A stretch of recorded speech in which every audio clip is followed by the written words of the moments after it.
Hi friends, this is 5 Minutes Tech YouTube channel. Here is Oneplus Nord CE2 Lite 5G smartphone. In this video, you will learn how you can set face unlock in your phone OnePlus Nord CE2 Lite 5G. First, go to the settings of your phone here and click on password and security and click on face and draw the current pattern for authentication and enroll your face. Click on continue. Keep your face displayed in the circle until the enrollment is done. Yes, it's done and click on done. And face data can be used for screen unlock.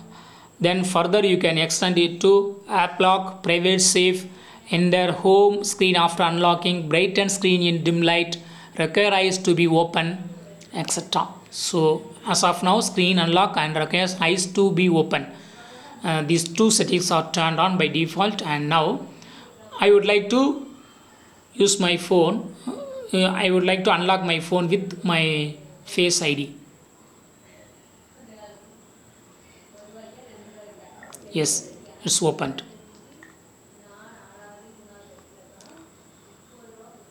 Face unlock failed. Tap the face icon to try again. No. So in front of my phone, camera is there. So I check it away, check it in. I take out of my phone and now I check. Yes, it's working. Actually, it's working. That's all, friends. Thanks for watching. Bye.